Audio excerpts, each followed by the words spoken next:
பெண்களுக்கு எதிரான குற்றங்களுக்கு முடிவு கட்ட வேண்டும். கொல்கத்தா பெண் மருத்துவர் கொலை குறித்து குடியரசுத் தலைவர் திரௌபதி முர்மு கருத்து.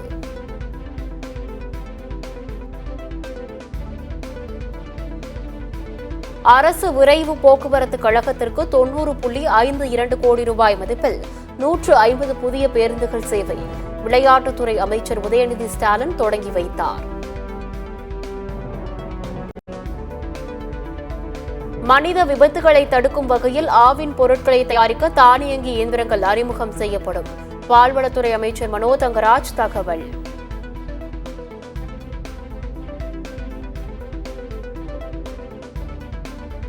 சென்னை தண்டையார்பேட்டையில் குறைந்த கட்டணத்தில் டயாலிசிஸ் சிகிச்சை அளிக்கும் மருத்துவமனை திறப்பு விழா அமைச்சர்கள் மா சுப்பிரமணியன் மற்றும் சேகர் பாபு ஆகியோர் திறந்து வைத்தனர்.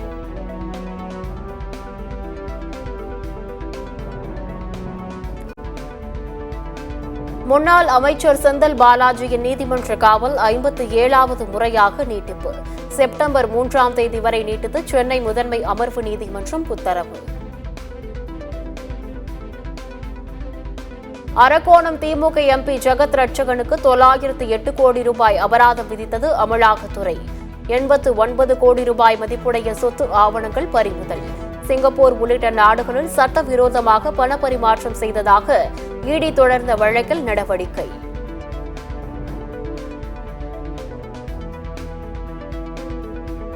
பொன் மாணிக்கவேலுவிற்கு எதிரான ஆவணங்களை உயர்நீதிமன்ற மதுரை கிளையில் தாக்கல் செய்தது சிபிஐ. பொன் மாணிக்கவேலின் முன்ஜாமீன் வழக்கு விசாரணையை நாளைக்கு ஒத்திவைத்து நீதிமன்றம் உத்தரவு.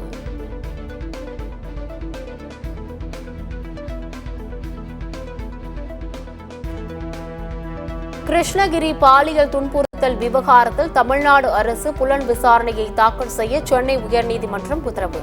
பலியான சிவராமன் மற்றும் அவரது தந்தையின் பிரேத பரிசோதனை அறிக்கைகளையும் தாக்கல் செய்ய ஆணை.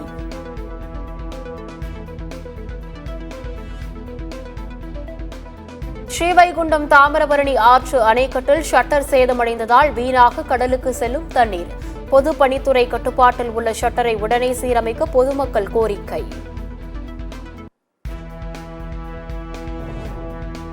மீண்டும் மஞ்சப்பை விழிப்புணர்வு திட்டத்தின் மூலம் 25% பிளாஸ்டிக் பயன்பாடு குறைந்துள்ளது. சுற்றுச்சூழல் துறை அமைச்சர் மெய்யநாதன் பேட்டி. கள்ளக்குறிச்சி அதிமுக மாவட்ட செயலாளர் குமரகுரு மீது பண மோசடி புகார். அதிமுக மாவட்ட இளைஞரணி செயலாளர் கிருஷ்ணன் மாவட்ட காவல் கண்காணிப்பாளர் அலுவலகத்தில் புகார் மனு.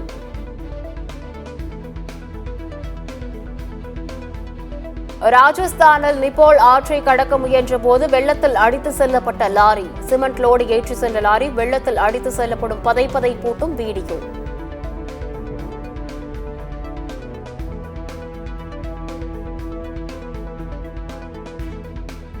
தஞ்சையில் அண்ணாமலையின் உருவ பொம்மையை எரிக்க முயன்ற அதிமுகவினருக்கும் போலீசாருக்கும் இடையே தள்ளுமுள்ளு.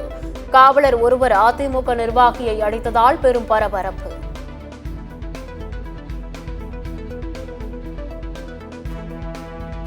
தமிழகத்தில் அடுத்த 3 நாட்கள் மழை பெய்யக்கூடும் என வானிலை மையம் தகவல். சென்னையில் 2 நாட்கள் மிதமான மழை பெய்யும் என கணிப்பு.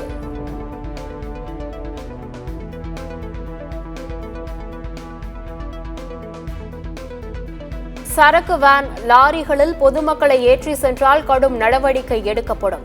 சுரண்டை அருகே வேன் கவிழ்ந்த விபத்தில் 3 பேர் உயிரிழந்த நிலையில் நெல்லை சரக டிஐஜி உத்தரவு.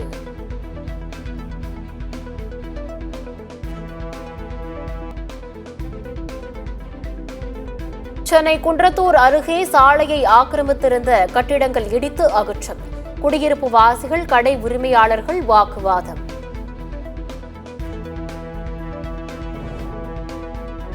சென்னை மாநகராட்சி தூய்மை பணிகளை தனியார் மயமாக்கும் நடவடிக்கையை கைவிட வலியுறுத்தி சிபிஎம் கட்சியினர் போராட்டம். ரிப்பன் மாளிகை அருகே போராட்டத்தில் ஈடுபட்ட சிபிஎம் மாநில செயலாளர் பாலகிருஷ்ணன் உட்பட 100க்கும் மேற்பட்டோர் கைது.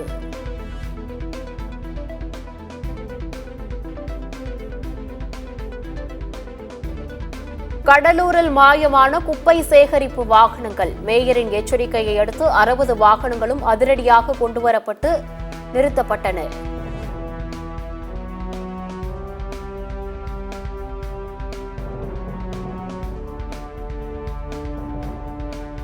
அரசின் திட்டங்கள் குறித்து ஆதரவாக இணையதளங்களில் பதிவிட்டால் ஊதியம் வழங்கப்படும். உத்தரப்பிரதேச அரசு அறிவிப்பு.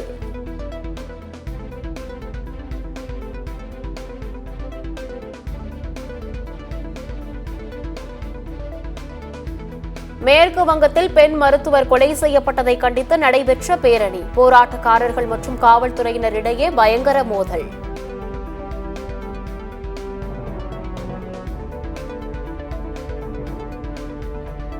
மத்திய பிரதேசத்தின் குனோ தேசிய பூங்காவில் ஆண் சிவிங்கி புலி உயிரிழப்பு. பூங்காவின் நீரோடை நீரில் மூழ்கி இருந்ததாக விசாரணையில் தகவல்.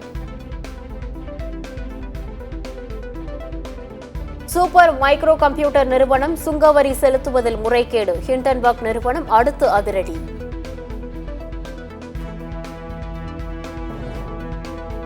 ரஷ்யாவின் கூர்ஸ்க் மாகாணத்தில் உள்ள பெரும்பாலான பகுதிகளை கைப்பற்றிவிட்டோம். உக்ரைன் ராணுவம் அறிவிப்பு.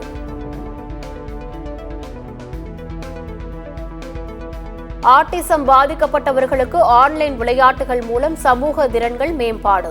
இங்கிலாந்தை சேர்ந்த பிளைமவுத் பல்கலைக்கழகம் ஆய்வில் தகவல்.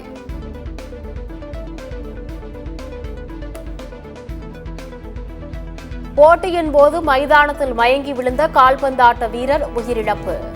கோபா லிபர்டோஸ் கால்பந்து தொடர் போட்டியின் போது கிளப் நேஷனல் கால்பந்து அணியின் டிபெண்டர் ஜூபான் உயிரிழந்தார்.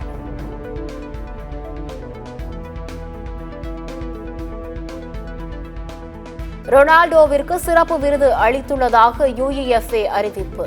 ஐரோப்பிய சாம்பியன்ஸ் லீக் கால்பந்து வரலாற்றில் அதிக கோல்களை அடித்தவர் கிறிஸ்டியானோ ரொனால்டோ.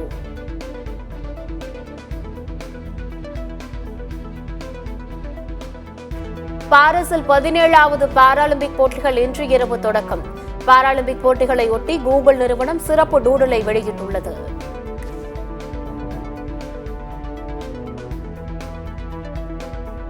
லக்னோ அணியின் ஆலோசகராக இந்திய அணியின் முன்னாள் வீரர் ஜாகிர் கான் நியமனம். இந்தியா 2011ஆம் ஆண்டில் ஒருநாள் உலகக்கோப்பையை வெல்வதில் முக்கிய பங்காற்றியவர்.